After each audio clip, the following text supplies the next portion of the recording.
Bismillahirrahmanirrahim. Assalamualaikum warahmatullahi wabarakatuh. Selamat siang semuanya. Kembali lagi bersama saya di kelas Pendidikan Agama Islam. Oke, sebelum kita memulai kelas seperti biasa, kita absensi terlebih dahulu. Silahkan untuk mengisi link yang sudah Bapak berikan di WhatsApp grup kalian. Silahkan diisi.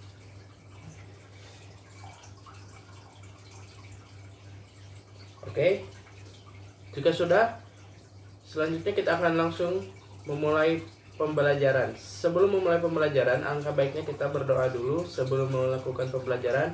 Berdoa dimulai.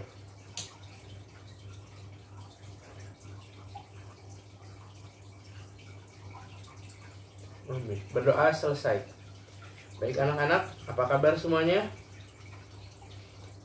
Oke. Sebelumnya Bapak akan mengulang sedikit materi yang telah kita pelajari minggu kemarin. Silakan. Coba ada yang bisa menjelaskan apa saja materi yang kemarin kita bahas? Oke, silakan Theodore.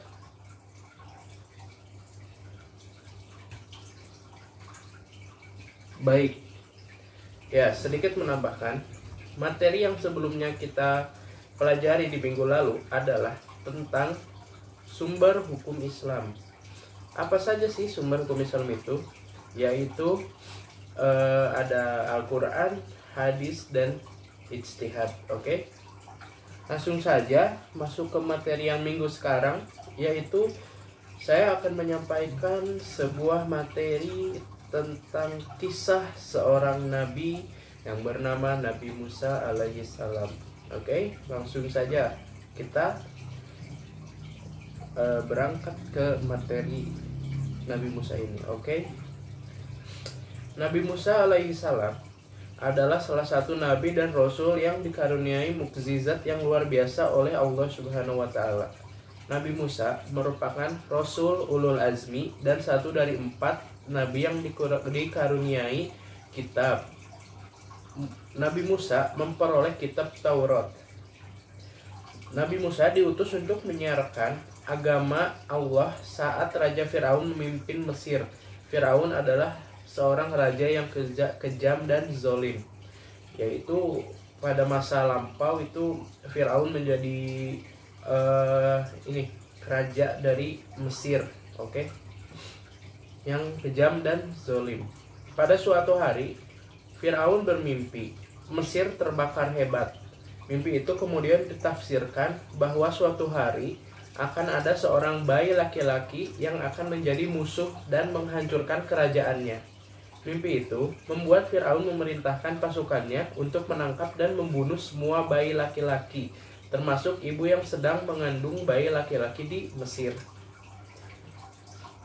Menurut firman Allah yang terdapat dalam Al-Quran surat Al-Qasas ayat 4, sungguh Fir'aun telah berbuat sewenang-wenang di bumi dan menjadikan penduduknya berpecah belah. Dia menindas segolongan dari mereka, yaitu Bani Israel. Dia menyembelih anak laki-laki mereka dan membiarkan hidup anak perempuan mereka. Saking takutnya Fir'aun dengan mimpi yang dialaminya tersebut begitu. Oke.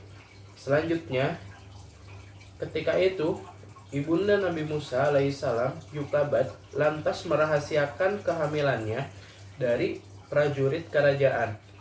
Setelah melahirkan, Yukabat juga menyembunyikan Musa kecil di tempat-tempat yang tidak diketahui. Hingga suatu hari, Allah memerintahkan Yukabat untuk menghanyutkan Nabi Musa ke Sungai Nil.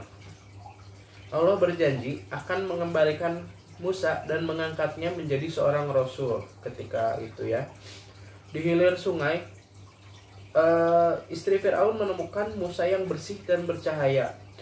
Musa lalu dipungut di keluarga Firaun, bukan dipungut, diambil maksudnya ya. Dia adalah penyejuk mata hati bagiku dan bagimu. Janganlah kamu membunuhnya, mudah-mudahan dia bermanfaat kepada kita atau kita ambil dia menjadi anak, kata istri Firaun. Saat bersama keluarga Firaun, masa kecil Musa kecil enggan menyusu pada orang lain. Istri Firaun lalu mencari ibu-ibu yang mampu menyusui Musa hingga akhirnya Musa mau menyusu pada Yokabat yang adalah ibu kandungnya sendiri. Musa tumbuh sebagai sosok yang cerdas dan memiliki akal yang sempurna. Musa dewasa merantau meninggalkan Mesir menuju Madian. Di sana dia bertemu dengan Nabi Syuaib dan menikah dengan salah satu anaknya. Lanjut, setelah 10 tahun di Madian, Musa dan istrinya meminta izin kepada Nabi Syuaib untuk kembali ke Mesir. Dalam perjalanan menuju Mesir, Musa melihat sinar yang menyala di Bukit Sinai. Di tempat itulah Musa pertama kali menerima wahyu dari Allah Subhanahu wa taala. Wahai Musa, aku adalah Allah, Tuhan seluruh alam. Kata Allah Subhanahu wa taala sesuai di surat Al-Qasas ayat ke-30. Selanjutnya, mengapa kamu beriman kepadanya sebelum aku memberi izin padamu?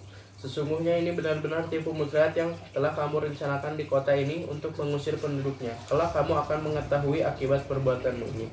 Pasti akan aku potong tangan dan kakimu dengan bersilang, tangan kanan dan kaki kiri atau sebaliknya. Kemudian aku akan menyalib kamu semua, kata Fir'aun sesuai surat Al-A'raf ayat 123 dan 124.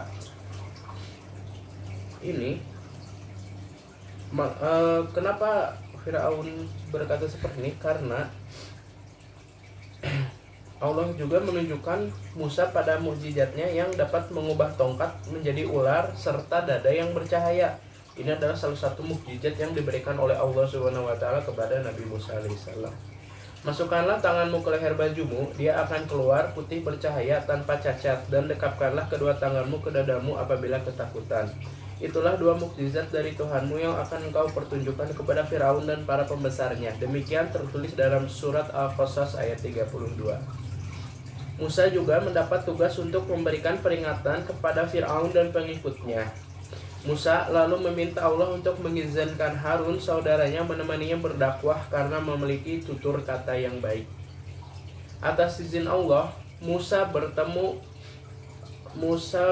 dengan Harun yang juga diangkat menjadi nabi. Musa dan Harun mulai memberi peringatan pada Firaun beserta pengikutnya. Musa menyeru masyarakat Mesir untuk menyembah Allah dan berbuat kebaikan. Aksi Musa tersebut lalu menyulut emosi dari Firaun.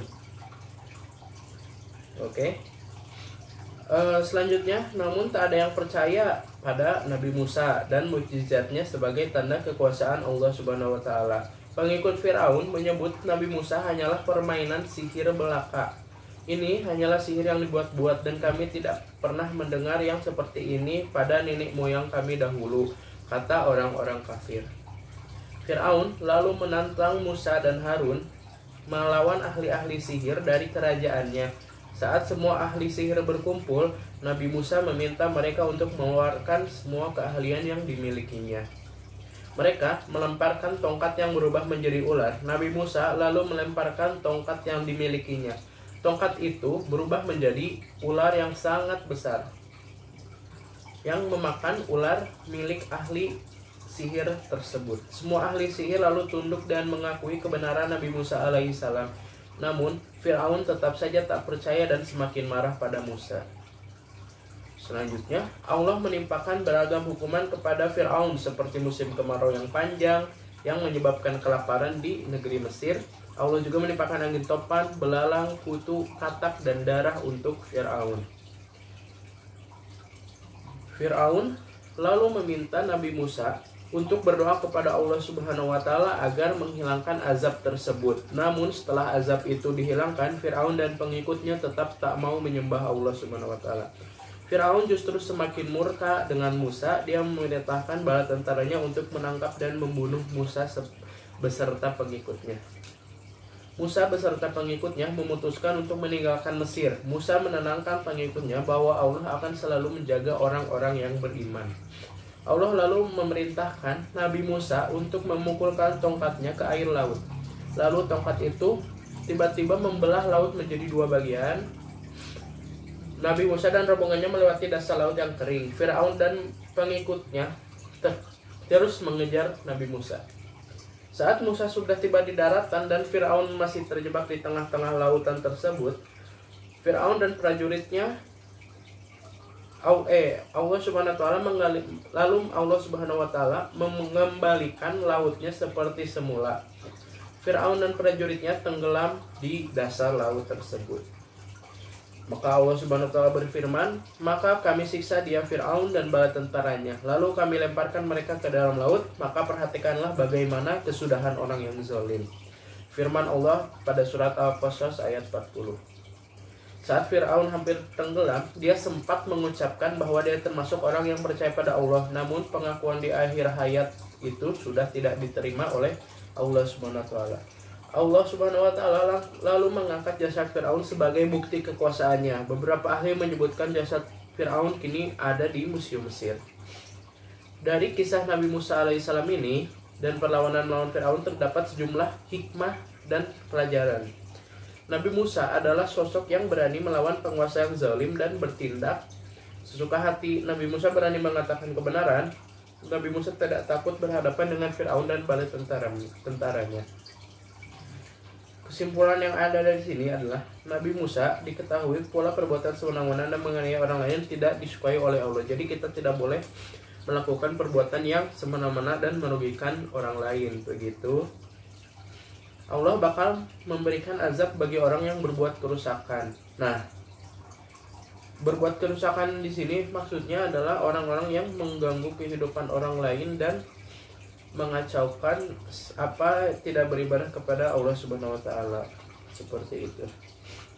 Selain itu Allah tidak lagi menerima tobat yang orang yang sudah di akhir hayat. Saat ditimpa azab, taubat itu sudah tidak berguna lagi.